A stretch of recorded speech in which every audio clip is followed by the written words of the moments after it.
நான் என்ன வெயிட் பண்ணிட்டு இருக்கேன் அப்படின்னா, தமிழ்நாட்டுடைய நிதிநிலை வாசிக்கப்படும் இல்லையா, பட்ஜெட்.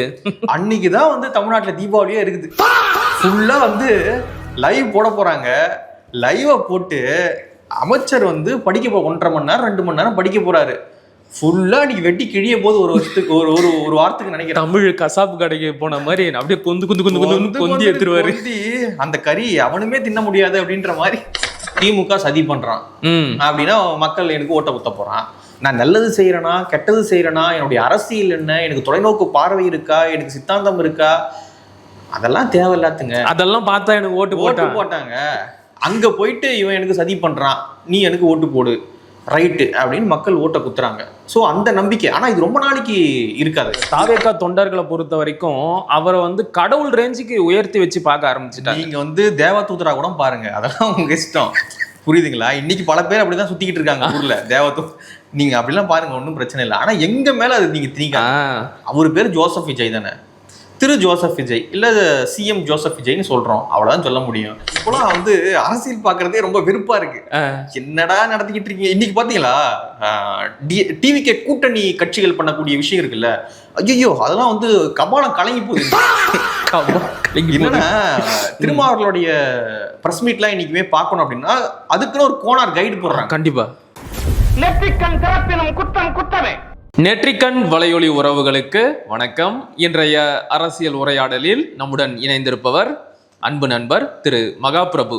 வாருங்கள் அவருடன் பேசலாம். வணக்கம். வணக்கம். நலமா? நலமாக இருக்கேன். நம்முடைய தொழில்துறை அமைச்சர் கீர்த்தனா அவர்கள் அரசு பள்ளிக்கு போய் ஆய்வு செஞ்சது மிகப்பெரிய சர்ச்சையாச்சு. நீங்களும் கூட அதை பற்றி பேசியிருந்தீங்க. இன்றைக்கு அது பற்றி பள்ளிக்கல்வித்துறை அமைச்சர் திரு ராஜ்மோகன் கிட்ட செய்தியாளர்கள் கேள்வி எழுப்பிய போது ஒரு அக்கா மாதிரி தான் அவங்க போய் மாணவர்கள் மத்தியில் பேசினாங்க அப்படிங்கிறாங்க. எனக்கு தெரியல எந்த அக்கா தன்னுடைய தங்கச்சியை அவமானப்படுத்தி அதை வீடியோ எடுத்து இணையதளத்தில் போடுறாங்கன்னு தெரியல. ஸோ அமைச்சர் கீர்த்தனாவோட ஆய்வு, அவங்களோட அணுகுமுறை, அமைச்சர் ராஜ்மோகனோட பதில், இதை எப்படி பார்க்குறீங்க? அமைச்சர் கீர்த்தனா அவர்கள் வந்து முழுசா நினைஞ்சிட்டாங்க. ஸோ அன்னைக்கு அவங்க கொடுத்த விளக்கம் பார்த்தீங்கன்னா அதிலே தெரியுது. இந்த வீடியோ வந்து நாங்கள் எடுக்கல, வேறு ஊடகம் எடுத்தாங்க, அவங்க ரிலீஸ் பண்ணிட்டாங்க, இதுக்கு எங்களுக்கும் சம்மந்தம் இல்லை, நானே வந்து அரசு பள்ளியில் தான் படித்தேன், நானே தமிழ் வழி கல்வி தான் படித்தேன், அப்படி இப்படின்னு என்னென்னவோ பேசிக்கிட்டு இருக்காங்க. ஸோ அவங்க வந்து மாட்டிக்கிட்டாங்க. அதுக்கான விளக்கங்கள்லாம் கொடுத்து அதில் வந்து தப்பிக்க முயற்சி பண்ணுறாங்க. இன்றைக்கி ராஜ்மோகன் அவர்கள் வந்தார். அவர் வந்து வெளிநாட்டுக்கு போயிருந்தார், அமெரிக்கா போயிருந்தேன்னு நினைக்கிறேன். ஸோ தமிழ்ச்சங்க மாநாடு நடத்த நினைக்கிறேன். தமிழ்ச்சங்க மாநாட்டுக்கு போயிட்டு வந்தார். போயிட்டு வரும்பொழுது ஏர்போர்ட்டில் கேட்கும்பொழுது தான் சொல்கிறாரு, ஒரு அக்கா முறையில் அவங்க போய் மீட் பண்ணி பேசிக்கிட்டு இருந்தாங்க அப்படின்னு சொல்லிட்டு. நீங்கள் சொன்ன மாதிரி எந்த அக்கா வந்து தன்னுடைய தங்கச்சியை வீடியோ எடுத்து போட்டு அசிங்கப்படுத்துவாங்க அப்படின்றது தெரியல. ஸோ நிறைய தாவேக்கா அமைச்சர்களுக்கு எந்த இடத்துல எப்படி நடந்துக்கணும் அப்படின்ற விஷயமே இன்னும் தெரியலையா அப்படின்றது ஒரு கேள்வி. நிறைய இன்னொரு ரீல்ஸ் ஒன்று பார்த்தேன் ரொம்ப நாளைக்கு முன்னாடி, அது கூட வைரலாக போச்சு. என்ன அப்படின்னா, ஒரு எம்எல்ஏ ஒரு குடோன் ஒன்று எரிஞ்சுக்கிட்டு இருக்கு, ஒரு கம்பெனி ஒன்று எரிஞ்சுக்கிட்டு இருக்கு. அந்த கம்பெனி எரிஞ்சுக்கிட்டு இருக்கு, அதை போய் ஆய்வு பண்ண போறாரு. பின்னாடி வந்து மாஸ் பிஜிஎம் போட்டிருக்காங்க அவருக்கு. அந்த ரீல்ஸ் அவருடைய பேஜில் ரிலீஸ் ஆகுது. அவன் எவ்வளவோ இன்வெஸ்ட் பண்ணி கம்பெனி தொடங்கியிருக்கான், அந்த கம்பெனி எரிஞ்சுக்கிட்டு இருக்கு, ஆய்வு பண்ண போறீங்க ஒரு மக்கள் பிரதிநிதியாக. அப்போ என்ன உங்களுக்கு மாஸ் பிஜிஎம் கேக்குதாங்க அப்படின்னு நமக்கு தெரியல. ஒரு இடம் பொருள் ஏவலே தெரியல, ஏவல்னு ஒன்று இருக்கு இல்லைங்க. ஸோ இப்படிதான் அவங்க நடந்துக்கிறாங்க. கேட்டா நான் எடுக்கல, நானே அங்கே விக்டிம், உடனே நான் தான் பாதிக்கப்பட்டேன், நானே தமிழ் மீடியம் தான் படித்தேன், நானே அரசு பள்ளி தான் படித்தேன், அப்படி இப்படின்னு. நீங்கள் எதனா படிச்சுங்க, நீங்கள் அதெல்லாம் எங்களுக்கு தேவையே இல்லை. ஏன் அந்த இவங்க ஒன்று சொன்னாங்க என்னன்னா, நாங்கள் எங்கள் ஊடகம் வந்து அதை எடுக்கல, வேறு ஏதோ ஊடகம் எடுத்தாங்க, அவங்க ரிலீஸ் பண்ணாங்க, நாங்கள் என்னங்க பண்ண முடியும் அப்படின்றத அவங்க கேட்குறாங்க. இப்போ என்னன்னா, நீங்க எடுக்கல ரைட்டு, ஆனா எடுக்கிறாங்கன்றது உங்களுக்கு தெரியும்ல. ஏன்னா அவங்க முன்னாடி தான் எடுத்துக்கிட்டு இருக்காங்க வீடியோ, உங்க முன்னாடி தான் எடுத்துக்கிட்டு இருக்காங்க. அப்படின்னா வீடியோ எடுக்கிறாங்க அப்படின்றது உங்களுக்கு தெரியும், தெரிஞ்சுதான் நீங்க அதை அந்த ஒரு டிராமாவை அங்க கிரியேட் பண்றீங்க. நீங்க கரெக்ட். எதுக்காக அதை பண்றீங்க நீங்க? இப்போ அவங்க வீடியோவுக்காக அந்த ட்ராமாவை பண்ணாங்களோ இல்லை அவங்களே சொல்கிற மாதிரி ஆய்வை செஞ்சாங்களோ, எதுவாக வேணும்னாலும் இருக்கட்டும், அவங்க ஒரு கேள்வியை கேட்டபோது அந்த குழந்தையால் பதில் சொல்ல முடியல, அது வந்து திணறுது. அந்த குழந்தையோட முகம் வந்து அந்த காணொளியில் பதிவாகி இருக்குன்னு தெரிஞ்ச பிறகும் இதை வந்து போடாதீங்க, இது அந்த குழந்தைக்கு பாதிப்பை ஏற்படுத்தும், இது வேணாம், நம்ம வேற விஷயத்தை பற்றி பேசிக்கலாம், வேற காணொலியை போட்டுக்கலாம் அப்படின்னாச்சும் சொல்லியிருக்கணும். ஆக இவங்களுக்கு தான் என்ன பண்ண, அதனுடைய பாதிப்பு என்ன அப்படிங்கிறதோட அடிப்படை புரிதலே இல்லாம, நானும் அரசு பள்ளி மாணவி தான், நானும் அரசு பள்ளியில தான் படித்தேன், நானும் தமிழ் வழி கல்வி தான் படித்தேன். முதல்ல இவங்க படித்தது அரசு பள்ளியே கிடையாது, அது கவர்மெண்ட் எய்டடு ஸ்கூல். ஸோ அந்த இடத்துல மறுபடியும் பொய் சொல்லியிருக்கிறாங்க. ரெண்டாவது, அவங்க செஞ்ச தவறோட பின்விளைவு என்ன அப்படிங்கிறத அவங்க இன்னும் முழுசா உணரலையோ அப்படின்னு தான் தெரியுது. இப்போ இந்த அரசு பள்ளி, அரசு நிதியுதவி பெறும் பள்ளி, அதில் எனக்கு பிரச்சனை இல்லைன்னு நினைக்கிறேன். ஏன்னா இப்போ நானும் அரசு நிதியுதவி பெறும் பள்ளியில் தான் படித்தேன். அந்த நாங்கள் இருந்த இடத்துல வந்து அரசு பள்ளி கிடையாது, அரசு நிதியுதவி பெறும் பள்ளி தான் இருக்காங்க. ஸோ அதனால் அங்கே போய் படித்தோம். அரசு பள்ளி இருந்தால் அரசு பள்ளியில் படிச்சிருப்போம். ஸோ கான்செப்ட் என்னன்னா அது அரசு பள்ளி தான், அது பேர் தான் அது அரசு நிதியுதவி பெறும் பள்ளி, அரசு பள்ளின்னு பிரிக்கவே தவிர மக்களுக்கு காசு எல்லாம் போய் படிக்கிறோம், அவ்வளோதான் கான்செப்டாங்க. ஸோ அதில் ஒன்றும் பிரச்சனை இருக்க மாதிரி தெரியல எனக்கு. என்னன்னா இப்போது நிறைய கேபினெட்டில் இருக்காங்கல்ல, அங்கே இருக்கக்கூடிய சக அமைச்சர்களுக்கே வந்து பல பேருக்கு தமிழ்லே தகராறு இருக்கு. நிதிநிலை வந்து நம்மளுடைய நிதி அமைச்சர் வந்து ஒயிட் பேப்பர் ரிலீஸ் பண்றாரு, ஒயிட் பேப்பர் ரிலீஸ் பண்ணி ஒரு பக்கம் படிக்கிறாரு, அவ்வளோ பிழை, அவ்வளோ பிழை. நிதி அறிக்கைக்கு நீதி அறிக்கை எதுவும் சொல்றாரு, ஆதாரம்ன்றாரு, அது ஆதாரத்துக்கு ஆதாரம்ன்றாரு, இதுல இருந்து எடுத்து என்னென்னமோ பேசிக்கிட்டு இருக்காரு. நான் என்ன வெயிட் பண்ணிட்டு இருக்கேன் அப்படின்னா, தமிழ்நாட்டினுடைய நிதிநிலை வாசிக்கப்படும் இல்லையா, பட்ஜெட், அன்னைக்குதான் வந்து தமிழ்நாட்டில் தீபாவளியே இருக்குது.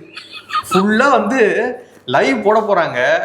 லைவை போட்டு அமைச்சர் வந்து படிக்க 1.5 மணி நேரம் 2 மணி நேரம் படிக்க போறாரு. ஃபுல்லா நீங்க வெட்டி கிழிய போது ஒரு வருஷத்துக்கு ஒரு வாரத்துக்கு நினைக்கிறேன். தமிழ் கசாப்பு கடைக்கு போன மாதிரி அப்படியே கொந்தி எடுத்துருவாரு. அந்த கறி அவனுமே தின்ன முடியாது அப்படின்ற மாதிரி. என்ன சரி, அந்த லைவ்லாம் வேணாம், நீங்க டாக்குமெண்ட் கொடுங்க, நாங்கள் படிச்சு தெரிஞ்சுக்கிறோம். ஸோ அந்த மாதிரி வந்து போய் நிற்க போதுன்னு நினைக்கிறேன். இன்னொரு பக்கம் பார்த்தீங்கன்னா, நம்மளுடைய பாண்டிச்சேரி நம்ம ஆனந்த் அவர்கள், ஆமா, அவரு தமிழ்லாம் படிச்சாருன்னா இன்னும் பயங்கரமா தமிழ் படிப்பார். அவர்கிட்ட இன்னும் எப்படி விவாதம்லாம் பண்ண, இவங்க மானிய கோரிக்கையில் எப்படி இவங்க கேள்வி கேட்டு அவங்க எப்படி பதில் சொல்ல போறாங்கலாம் நம்மளுக்கு தெரியல. அந்த லைவ்லாம் நம்ம பார்க்கணும், அதுக்கான நல்லா வெயிட் பண்ணிக்கிட்டு இருக்கேன் என்ன பண்ண போறாங்க அப்படின்னு சொல்லிட்டு. இன்னொரு பக்கம் முதலமைச்சர் அவர்கிட்ட இன்னைக்கு கேட்டால் நாளைக்கு தான் பதில் சொல்லுவார் கண்டிப்பா. ஸோ இந்த மாதிரிலாம் இருக்குது. இந்த மாதிரியான ஒரு கேபினெட் நம்ம வச்சுக்கிட்டு அந்த பெண் குழந்தையை போயிட்டு முகம் தெரிகிற மாதிரி அந்த பொண்ணு வந்து அந்த பொண்ணுகிட்ட கேட்குறாங்க, உங்க அப்பா என்ன வேலை செய்யறாரு? அந்த பொண்ணு கூலி வேலைன்னு நினைக்கிறேன், ஏதோ ஒண்ணு அந்த மாதிரி தயங்கி சொல்றாங்க. ரொம்ப நேரம் கழிச்சு தான் ரொம்ப தயங்கி அந்த பொண்ணு வந்து அதை சொல்றாங்க. ஏன் இப்படி ஒரு சேடிஸ்ட் மாதிரியான ஒரு மனப்பான்மை இல்லையா அது? ஏன் இது பண்றீங்க நீங்க? இது வந்து அவங்க இன்டென்ஷனா பண்ணாங்களான்னு எனக்கு தெரியல. எனக்கு தெரிஞ்சு அதை என்ன நடக்கணும், எப்படி எங்க நடந்துக்கணும் அப்படின்றதே அதை தெரிஞ்சுக்கதே ஒரு மாதிரியான, இதை இப்படி சொல்லலாமான்னு தெரியல, எதையாச்சும் ஆய்வு செஞ்சே ஆகணும் அப்படிங்கிற ஒரு துடிப்புலையா இருக்கிறாங்க எல்லாரும். அதனால எந்த இடத்துக்கு போய் என்ன செய்யணும் ஏது செய்யணும்னு கூட தெரியாம. இப்போ என்னன்னா, நான் ஆய்வு செய்யணும் அப்படின்றது ஓகே. இதுல என்னன்னா ஏன்னா இதுல வந்து சேடிஸ்ட், அவங்க சேடிஸ்ட் நான் சொல்லல, ஏன் இதுல அப்படி ஒரு வார்த்தையை நான் பயன்படுத்துறேன் அப்படின்னா, நான் பெருமைப்பட்டுக்கிறதுல அமைச்சர் ஆய்வுக்கு போனார் அரசு பள்ளியில் அப்படின்னு என் பேர் நல்லா தான் வந்துருது, ஓகேங்களா? அங்க யார் அசிங்கப்பட்டா எனக்கு என்ன இருக்கு? அந்த மாணவி அசிங்கப்படுறாங்க. அந்த மாணவி ஒரு சின்ன பொண்ணு, ஏதோ ஒரு 5வது 6வது படிப்பாங்களா, ஒரு 10வது படிப்பாங்களா, அந்த பொண்ணு வந்து அசிங்கப்படுது. அந்த ஆசிரியர்கள் அசிங்கப்படுறாங்க, அங்க இருக்கக்கூடிய சக மாணவர்கள் அசிங்கப்படுறாங்க. ஒட்டுமொத்தமா அரசு பள்ளியினுடைய நிலையே இப்படிதானா அப்படின்ற ஒரு கேள்வி எழுது. இவ்வளவு பிரச்சனைகள் அதுக்குள்ள இருக்கு. இது எதையுமே கண்டுக்காம என் பேர் நல்லா தானே வருது, அமைச்சர் ஆய்வுக்கு போனார் அப்படின்னு என் பேர் நல்லா பாசிட்டிவா தானே வருது, அது வரைக்கும் போதுமானது எனக்கு. அங்க எத்தனை பேர் அசிங்கப்பட்டா என்ன, அரசு பள்ளிகளே அசிங்கப்பட்டா என்ன, மாணவர்கள் அசிங்கப்பட்டா என்ன, பெண்கள் அசிங்கப்பட்டாங்க, எனக்கு அதெல்லாம் தேவையில்லாது. நான் நல்லா பாசிட்டிவா தான் நான் ப்ரொஜெக்ட் ஆகிறேன். ஸோ இந்த மைண்ட் செட் இருக்குல்ல, இந்த மைண்ட் செட் தான் ரொம்ப ஆபத்தான மைண்ட் செட்னு. இப்போ நீங்க சொன்னதுல ஒரு வேலிடான பாயிண்ட் இருக்கு, நல்லா யோசிச்சு பாருங்களேன். இவங்களுக்கு இவங்களுடைய பெயர் வந்து கெத்தா வெளியில வந்தா போதும், அமைச்சர் போய் பள்ளிக்கூடத்துல ஆய்வு செஞ்சிருக்கிறாங்க அப்படிங்கிற பேர் வந்தா போதும்னு நினைச்சாங்களே ஒழிய, இவங்களுடைய ஆய்வால அரசு பள்ளி மாணவி அசிங்கப்பட்டாங்களே அப்படிங்கிற உணர்வு இவங்களுக்கு இல்லை. அடுத்ததா அரசு பள்ளிகள் வந்து தரம் இல்லை. ஒரு சாதாரண கேள்வி, உன்னுடைய அப்பா என்ன பண்றாரு அப்படிங்கிற சாதாரண ஒரு ஆங்கில கேள்விக்கு கூட அரசு பள்ளி மாணவர்களால பதில் சொல்ல முடியல. இதுதான் அரசு பள்ளியோட தரம் அப்படின்னு அரசு பள்ளிகளோட அந்த நிலையவே இவங்க வந்து கொச்சப்படுத்திட்டாங்க. இப்ப இந்த நிலைமையில இருந்தா இவங்க இப்படி ப்ரொஜெக்ட் பண்ணி வச்சிருக்கிறாங்கல்ல, அப்ப அரசு பள்ளிகளோட நிலை இப்படித்தான் இருக்கு அப்படிங்கிற தோற்றம் வெளியில தெரிஞ்சா யாரு தங்களுடைய பிள்ளைகளை கொண்டு வந்து அரசு பள்ளியில சேர்ப்பாங்க? அப்ப நீங்க என்ன மறைமுகமா சேர்க்கறது இல்ல, ஆல்ரெடியே சேர்க்கறது இல்ல, ஆள் இல்லாம நிறைய அரசு பள்ளிகளை இழுத்து மூடிக்கிட்டு இருக்காங்க. அண்ணன் சீமான் அவர்கள் ஒரு அறிக்கை விட்டிருந்தாரு, ராஜ்மோகன் அவர்கள் எதிர்த்து ஒரு அறிக்கை. அந்த அறிக்கையில வந்து ஒரு பாயிண்ட் சொல்லியிருந்தாரு, என்ன அப்படின்னா தமிழ்நாட்டில் வந்து கிட்டத்தட்ட 37,000 சொச்சம் அரசு பள்ளிகள் இருக்கு, அதுல வந்து 52 லட்சம் மாணவர்கள் படிக்கிறாங்க. தனியார் பள்ளிகள் பாத்தீங்கன்னா அதை விட குறைவான தனியார் பள்ளிகள் தான் இருக்கு, ஆனா மாணவர்கள் சேர்க்கை அதில் அதிகமா இருக்கு. 53 லட்சத்துக்கும் அதிகமான மாணவர்கள் அதுல படிக்கிறாங்க. அரசு பள்ளிகள் அதிகமா இருக்கு, மாணவர்கள் கம்மியா இருக்காங்க. தனியார் பள்ளிகள் கம்மியா இருக்கு, மாணவர்கள் அதிகமா இருக்காங்க அங்க. சோ ஏன் இது வருது? ஏன்னா இப்படிப்பட்ட அமைச்சர்களால இப்படிப்பட்ட நிலை, அரசு பள்ளியினுடைய நிலை இன்னைக்கு அப்படிதான் இருக்கு. ஆமா, 1ஆவதுக்கு 1 லட்சமா இருந்தாலும் கடன் வாங்கியாவது நான் அங்கதான் சேர்ப்பேன்னு பெற்றோர் ஒத்த காலம் நிக்கிறாங்க.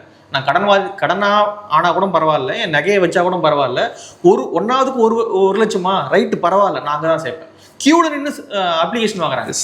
ஏன் இந்த நிலை ஏற்படுது? ஏன்னா அந்த லட்சணத்துல இருக்கு நீங்க அரசு பள்ளி, அந்த லட்சணத்துல நீங்க அரசு பள்ளி இருக்கு. சோ நீங்க அந்த புரிதல் இல்லாம இன்னும் அதனுடைய தரத்தை குறைக்கிற விதமாக இப்படி ஒரு வீடியோ பண்ணி அது வைரல் ஆகி, இல்ல அது என்ன சொல்றதே தெரியல. இப்ப ஓகே சொல்லுங்க. வந்து இப்போ ஆங்கிலம் தெரியல அப்படின்னு வந்து அவங்க சொல்லியிருந்தாங்க.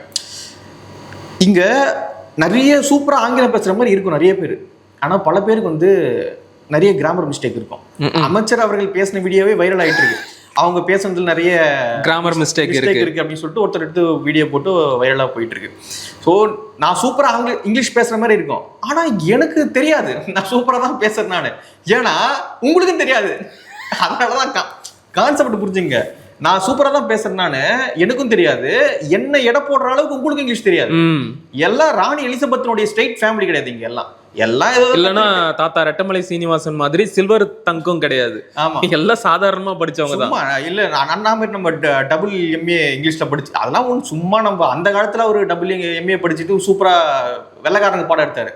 ஆனா இன்னைக்கு நம்ம அப்படிலாம் கிடையாது, ஏதோ அரைகுறையா வச்சு இங்கிலீஷை வச்சு தமிழை வச்சு ஓட்டிக்கிட்டு இருக்கோம்.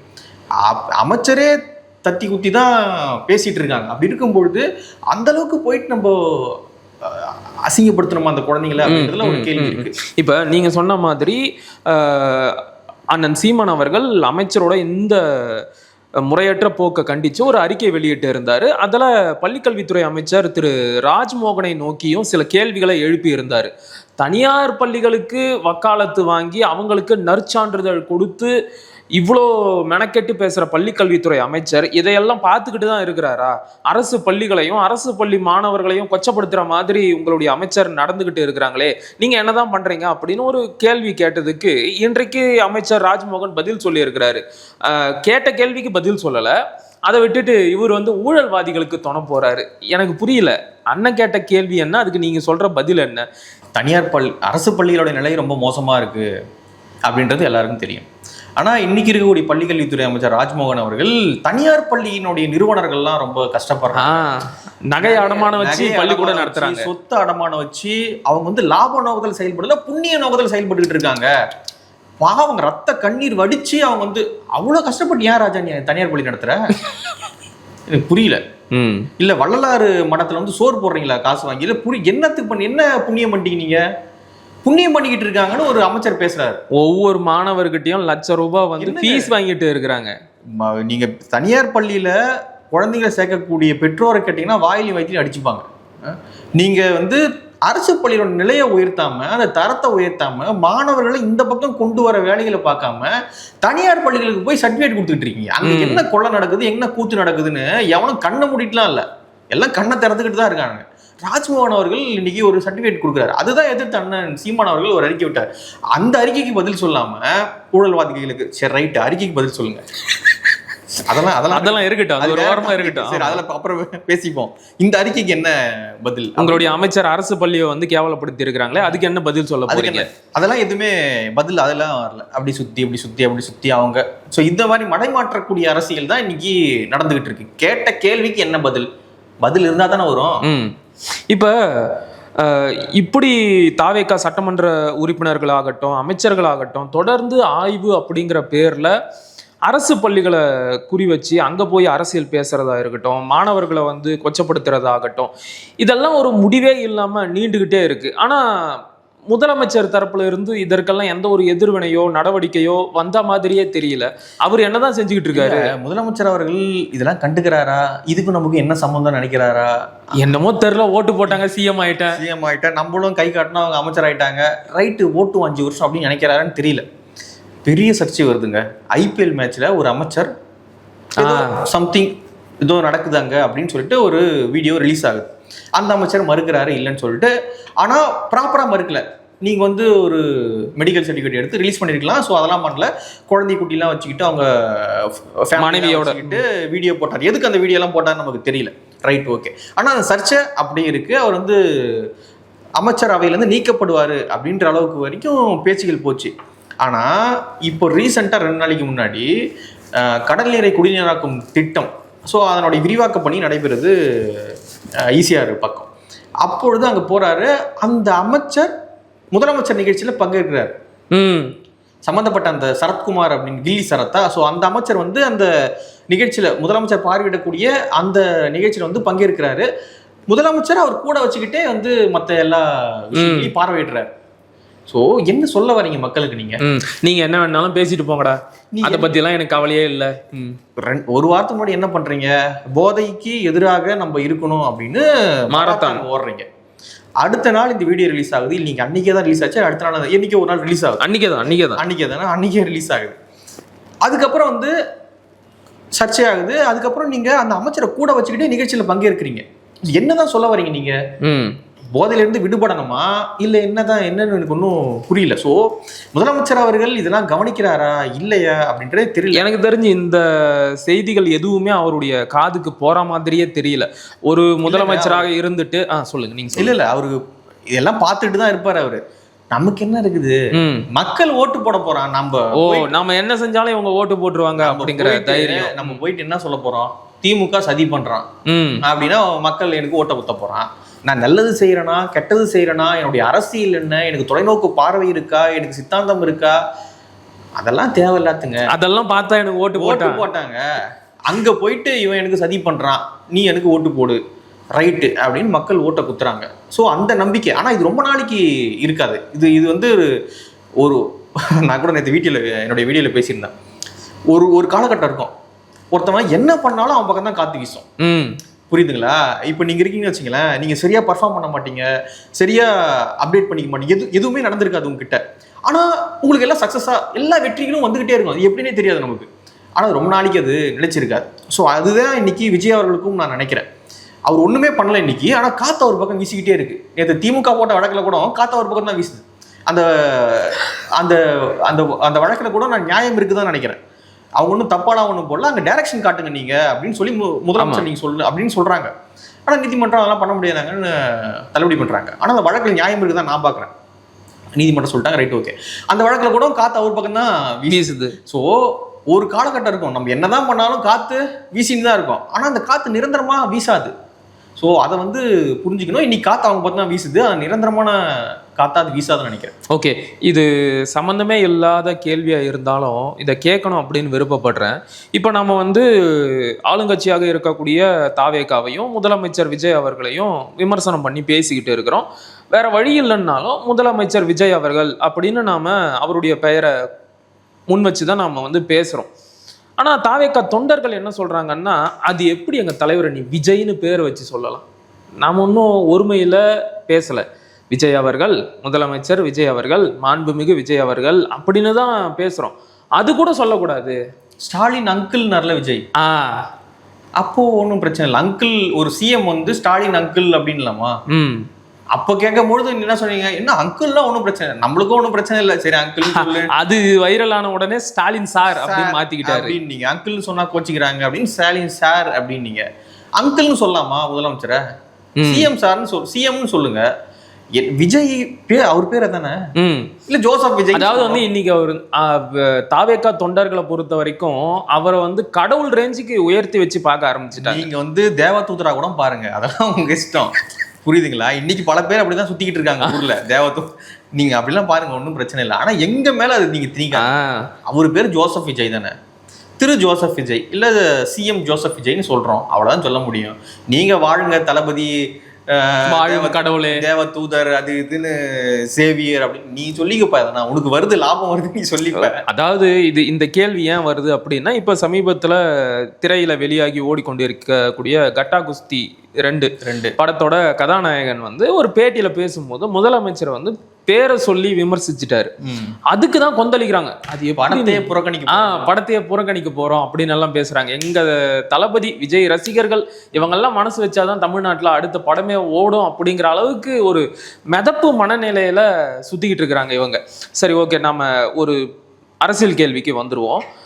வெங்கட்ட நாராயணா, ஜனநாயகன் பட தயாரிப்பாளர் வெங்கட்ட நாராயணாவை தமிழ்நாட்டோட டெல்லி பிரதிநிதியாக விஜய் நியமிச்சாரு. அது மிகப்பெரிய அளவிற்கு சர்ச்சையை கிளப்புச்சு. இந்த நியமனங்கள் தவிர இன்னும் பல நியமனங்களை விஜய் செஞ்சிருக்கிறாரு. குறிப்பா வந்து விஜயோட அரசியல் ஆலோசகரா ஜான் ஆரோக்கியசாமியை நியமிச்சாரு. அதன் பிறகு முதலமைச்சரோட பொது நிகழ்ச்சி ஆலோசகராக விஷ்ணு ரெட்டியை நியமிச்சிருந்தாங்க. இந்த நியமனங்களும் மிகப்பெரிய விமர்சனங்களை கொண்டு வந்துச்சு. இப்ப என்னடான்னா இவங்க அமைச்சரவை கூட்டத்திலையும் பங்கெடுக்க ஆரம்பிச்சிருக்கிறாங்க. இதை எப்படி பாக்குறீங்க? திரும்பியும் வந்து இந்த கேள்விகள் எல்லாமே முதலமைச்சரை நோக்கி தான் போகுது. இப்படியெல்லாம் பேசுறாங்களே, இப்படியெல்லாம் விமர்சனங்கள் வருதே, இதையெல்லாம் இவர் பாக்குறாரா, கணக்குல எடுத்துக்கிறாரா, எதுவுமே தெரியல. முதல்ல இவங்களுடைய இந்த அமைச்சரவை பங்கெடுப்பை எப்படி பாக்குறீங்க? அது 2 பேர் அமைச்சரவை கூட்டம் நடக்கும் பொழுது பங்கேற்காம அப்படின்னு சொல்லிட்டு பிஜேபி கூட ஆளுநரை மீட் பண்ணி கொடுத்திருந்தாங்க. ஒருத்தர் வந்து அவருடைய ஆலோசகர், அவர் பேர் வந்து ஜான் ஆரோக்கியசாமி, இன்னொருத்தர் வந்து விஷ்ணு ரெட்டி. விஷ்ணு ரெட்டி யாருன்னு தெரியல, அவர் பேர் இப்பதான் கொஞ்சம் ஃபேமஸ் ஆகுது. ஸோ முதலமைச்சரோட நெருங்கிய நண்பர், அரசியல் ஆலோசகர், 2 பேரும் வந்து பங்கேற்கிறாங்க அப்படின்னு சொல்லி பிஜேபி கூட புகார் கொடுத்துருந்தாங்க. என்னன்னா இது தெரியல என்ன சொல்றது அப்படின்னு தெரியல. சர்ச்சையான பரவாயில்ல நினைக்கிறாங்க. எதுவுமே நடந்தாலும் எது நடந்தாலும் பரவாயில்ல, ஒன்றும் எனக்கு இழப்பு கிடையாது, இன்னைக்கு எல்லாமே லாபம் தான். நீங்க சொன்ன அந்த காத்து சாதகமா அடிச்சுக்கிட்டு இன்னைக்கு வந்து ஒரு முதலமைச்சர் இந்த மாதிரி வெற்றி பெற முடியுமான்னு எனக்கு தெரியலங்க. ஒரு நபர் வந்து அதுவும் இந்த காலத்துல இந்த மாதிரி போய் உட்கார முடியுமான்னு எனக்கு தெரியல. அவன் ரத்த வேர்வை சிந்துறான். கட்சி கொள்கை போராட்டம் அது இதுன்னு வெளுத்து வாங்குறாங்க. மக்கள் சீண்டவே மாட்டான். ஒண்ணுமே பண்ணலங்க. லிட்டரலா ஒண்ணுமே பண்ணல. சும்மா இந்த ஊர்வலம் மாதிரி 4 ஊர்வலம், அவ்வளவுதானே. ஒரு 4 ஃபேமஸான ஸ்லோகன். இங்க போட்டியே டிவிகேவுக்கும் டிஎம்கேவுக்கும் தான் 4 ஸ்லோகன். சதி பண்றான், அது பண்ணிட்டான், இது பண்ணிட்டான்னு 4 இது, ஒரு 2 ஊர்வலம். சிஎம் ஆகிட்டான் மக்கள். சோ அந்த தைரியத்துல தான் என்ன செஞ்சாலும் சரி அப்படின்னு நினைக்கிறாரு. ஆமாங்க, ஒரு எதுவுமே நான் பண்ணல, எனக்கு எல்லாம் வெற்றியா வந்துகிட்டு இருக்கு, எனக்கு என்ன இழுக்கிறதுக்கு இருக்கு, சரி நாளைக்கு சிஎம் பதவி பிடிங்கோ. ஆனா ரெக்கார்ட்ல இருக்கும்ல, நான் 5 வருஷம் சிஎம் இருந்தேன், வரலாறு படிச்சுட்டாரு, அவ்வளவுதானே. இதுக்கு மேல என்ன இருக்கு? ஒரு 50 வருஷம் எடுத்து பாருங்க. 26 to 31 யார் சிஎம்? விஜய் சிஎம். அது போதாதான் எனக்கு. ஏங்க நான் ஒண்ணுமே பண்ணாம மக்கள் என்ன எங்கேயோ, இந்த ரஜினிகாந்த் படத்துல வரல, ஒரு துளி வியர்வுக்கு ஒரு பவுன் தங்க காசு கொடுத்து தமிழ் எல்லாவான்னு. ஆனா அந்த தமிழருக்கு இவர் ஒண்ணும் கொடுக்கல. யார்? நான் விஜய் அவர்களை சொல்றேன். அங்க இவர் ஒண்ணும் கொடுக்கல. ஆனா கண்டிப்பாக அந்த பாட்டு, அந்த வரி எந்த அளவுக்கு ரஜினிக்கு பொருந்துச்சுன்னு தெரியல, விஜய் கண்டிப்பா பொருந்துச்சு. ஒரு துளி வியருக்கு ஒரு பவுன் தங்க காசு இல்ல, சிஎம் ஆக்கிட்டான். போய் மேல உட்கார் நீ ஜெயின் ஜார்ஜ் கோட்டையில அப்படின்னு சொல்லிட்டு தூக்கி அங்க அனுப்பிச்சிட்டான், ஒண்ணுமே பண்ணாம. அப்படி இருக்கும்பொழுது ஓகே, நான் தப்பா பண்றேன், நாளைக்கு மக்கள் நிராகரிக்கிட்டோம், என்ன இழந்துட போறேன் நான்? என்ன நான் பெருசா கொண்டு வந்து இங்க இன்வெஸ்ட் பண்ணிட்டேன் நான் இழக்கிறதுக்கு அப்படின்ற ஒரு ஆணவ போக்கு தான். என்ன நடந்தது? தூக்கி போடுவே இல்ல. தாவேகாவினர் என்ன கேக்குறாங்கன்னா, என்ன தப்பு? அவங்க வந்து தேர்தல் நேரத்துல நிறைய உதவிகளை செஞ்சாங்க. இன்னைக்கு அதற்கு கைமாறாக முதலமைச்சர் விஜய் அவர்கள் ஒரு அரசு பொறுப்பை கொடுத்திருக்கிறாரு. அவங்க ஒரு ஆலோசனை சொல்றதுக்காக அமைச்சரவை கூட்டத்திலையும் பங்கெடுத்துக்கிறாங்க. இதுல என்ன நீங்க பெருசா தப்பு கண்டுட்டீங்க அப்படிங்கிறாங்க. இது சரியான வாதம் தானே? இப்போ மற்ற அமைச்சரவை கூட்டம் நடக்குது இல்லை, இது ப்ரீவியஸா இருந்த கவர்மெண்ட்லாம் அமைச்சரவை கூட்டம் நடத்தும்பொழுது அங்கெல்லாம் இது மாதிரி ஆட்கள் பங்கேற்கலை, அதனாலதான் சர்ச்சை வரல. இப்போ பங்கேற்கிறாங்க, சர்ச்சை வருது. ஆனா ரகசியங்கள் கசியாம இருந்துதான் நமக்கு தெரியாது. இந்த டெண்டர் அங்கே போகுது, இந்த டெண்டர் இவ்வளோக்கு தான் வருது, இந்த முக்கியமான இடத்துல நாங்கள் விமான நிலையம் கொண்டு வரோம், இடத்துல வாங்கி போட்டுருங்க, இந்த ரகசியம்லாம் கசியாமல் இருந்தது தான் நமக்கு தெரியாது. ஆனால் இந்த மாதிரி ஆட்கள் பங்கு பெறாமல் இருந்தாங்கன்றது மட்டும் இருந்தது, சர்ச்சையாகாமல் இருந்தது. இப்போ ஆளே பங்கு பெறுறாங்க, சம்பந்தம் 2 பேர் வந்து உள்ள பங்கு பெறுறாங்க. ஸோ அப்போ என்ன கேள்வி வருது? அப்போ ரகசியங்கள், அரசு ரகசியங்கள் கசியாதா? இந்த டெண்டர் இவ்வளோதான் வருது, இந்த டெண்டர் இவருக்கு கொடுக்கப்படுது, இந்த இடத்துல ஒரு முக்கியமான சிப்காட் வருது, இந்த இடத்துல விமான நிலையம் கொண்டு வரோம். ஸோ இந்த மாதிரி விஷயங்கள்லாம் அந்த அமைச்சரவைக்கு மட்டுமே தெரியக்கூடிய விஷயங்கள்லாம் வேறு ஆட்களுக்கு தெரியும். மறைமுகமா வந்து இவங்க லாபம் அடைகிற மாதிரியான செயல்களை இந்த அரசு செய்யுது. அவங்க போயிட்டு அவங்களுக்கு தேவையான நிறுவனத்துக்கிட்ட சொல்லுவாங்க, இங்க வருது நீ வாங்கி போட்டுருப்பா. ஸோ இந்த மாதிரியான லாபம் நிறைய விஷயங்கள் நடக்கும் இல்லையா. ஸோ இதை தான் சொல்றாங்க, அரசு ரகசியங்கள் வெளியே கசிஞ்சிரும், எக்ஸ்ட்ரா நீங்க 2 பேர்லாம் கூட்டு வந்து உட்கார வைக்காதீங்க. ரெண்டாவது, மக்கள் வந்து ஓட்டு போட்டு தேர்ந்தெடுத்த சட்டமன்ற உறுப்பினர்கள் அமைச்சர்கள் இருக்கும்போது மக்களால் நேரடியாக தேர்ந்தெடுக்கப்படாதவர்கள் எதுக்கு வந்து அமைச்சரவையில பங்கேற்கணும்? முதல்ல அது அறமே கிடையாது. இப்போ என்ன நீங்க அறம் பேசி என்ன பண்ண போறீங்க? திரும்ப திரும்ப நீங்க அதையே தான் சொல்றீங்க. இதெல்லாம் பேசாதப்பா, ஒண்ணுத்துக்கு வேலைக்கு ஆகாதுன்றியா? இல்லங்க, இப்போ நீங்க ஓகே ரைட் 2 பேர் பங்கேற்க கூடாதுன்னு சொல்றீங்க. பிஜேபி ஆளுநர்கிட்டே புகார் கொடுத்துட்டாங்க. என்ன நடந்துரும் நினைக்கிறீங்க நீங்க? இதெல்லாம் வந்து பேசிக்கலாம். ஏன் 2 பேர் பங்கேற்கிறாங்க? ஏன் விஜயோட அரசுக்கும் விஜயோட அமைச்சரவைக்கும் கெட்ட பேரை ஏற்படுத்தாதா? ஒன்னும் கெட்ட பேர் ஏற்படுத்தி என்ன ஆக போகுது? மக்கள் ரொம்ப ரொம்ப வெறுப்புல இருக்கீங்க போல மக்கள் மேல. கவுண்டமணி சொல்லுவான்ல, இதுக்கேண்டா கல் தோன்றி மண் தோன்ற காலத்திலேயே பிறந்தீங்க அப்படின்னு சொல்லிட்டு. அந்த மாதிரியான ஒரு வெறுப்பான ஒரு இப்போலாம் வந்து அரசியல் பாக்குறதே ரொம்ப வெறுப்பா இருக்கு. என்னடா நடத்திக்கிட்டு இருக்கீங்க? இன்னைக்கு பாத்தீங்களா டிவிகே கூட்டணி கட்சிகள் பண்ணக்கூடிய விஷயம் இருக்குல்ல, ஐயோ அதெல்லாம் வந்து கபாலம் கலங்கி போகுது. என்னன்னா திருமாவர்களுடைய பிரஸ் மீட்லாம் இன்னைக்குமே பார்க்கணும் அப்படின்னா அதுக்குன்னு ஒரு கோனார் கைடு போடுறாங்க. கண்டிப்பா உண்மை தனியா ஒரு கோனார் கைடு போடுறாங்க. அந்த கைடை வச்சுதான் பிரஸ் மீட்டை வச்சு அட்ரஸ் பண்ண வேண்டியதா இருக்கு. ஏன்னா திமுக கூட்டணியில தான் இருக்குன்றாரு, டிவிகேவுக்கும் ஆதரவுன்றாரு, அமைச்சரவையில கேபினெட்ல இருக்காங்க உள்ள. ஆனா திமுகவோடு நட்புக்கரம் நேத்து சொல்றாருங்க. இன்னைக்கு வைகோ அதை நக்கல் பண்றாரு. அவருக்கு நோபல் பரிசு தான் கொடுங்க. அவங்களுக்குள்ள என்ன பர்சனல் பிரச்சனை அப்படின்னு தெரியல. ஸோ அது வேற விஷயம்னு வச்சுங்களேன். அது ஏதோ தொழில் போட்டின்னு நினைக்கிறேன். அது வேற. என்ன விட்டுட்டு நீ மட்டும் போய் அமைச்சர் ஆயிட்டிய, அது ஏதோ வேற ஏதோ பிரச்சனை போல. ஸோ திருமாவர்கள் நீங்க கொள்கை குன்று தானே, ஒன்றும் பிரச்சனை, ஒன்றும் யாரும் உங்களை சந்தேகம்லாம் பண்ணல, உங்களை எடை போடல யாரும். சொல்லிருங்க தயவு செய்து, இங்கதான் இருக்கும். அது ஒன்றும் தப்பு ஒன்றும் கிடையாது. கேபினெட்டுக்குள்ளேயே போயிட்டு இன்னும் என்ன உங்களுக்கு பிரச்சனை இருக்க போகுது? ஆத்துல ஒரு கால் சேத்துல ஒரு கால்னு தினமும் ஒரு பேச்சு மாத்தி மாத்தி பேசிக்கிட்டு இருக்காரு. என்னங்க இது? கோனார் கைடு வச்சுதான் பிரஸ் மீட்டை பார்க்கணும். அதெல்லாம் இன்னைக்கு வைகோ அவர்கள் சொல்றாரு திருமாவர்களுக்கு நோபல் பரிசு தான் கொடுக்கணும். திருமாவோட பேச்சுக்கு நோபல் பரிசை கொடுக்கணும் அப்படிங்கிறாரு. அந்த அளவுக்கு அவர் பேசிக்கிட்டு இருக்காரு அப்படின்னு. இதே வைகோ அவர்கள் கொஞ்ச நாளைக்கு முன்னாடி சொன்னாரு, கிளையே இல்லாத கட்சிக்கு 8 சீட்டு கொடுக்காங்க அப்படின்னு வந்து இதே திருமாவர்கள். ஆமா, இவருக்கு வந்து கிளை பரப்பி இருக்கு, கிளை பரப்பி வேறு பரப்பி ராஜராஜ சோழ காலத்துல இருந்து இருக்காரு. ஸோ அந்த மாதிரி இப்போ இந்த கூட்டணிக்குள்ள டிவிகே பண்ற அலப்பறைகள் வேற, டிவிகேவுடைய கூட்டணி கட்சிகள் சொல்றோம்ல, இவங்க பண்ற அலப்பறை இருக்குல்ல, இது அதுக்கு மேல இருக்கு.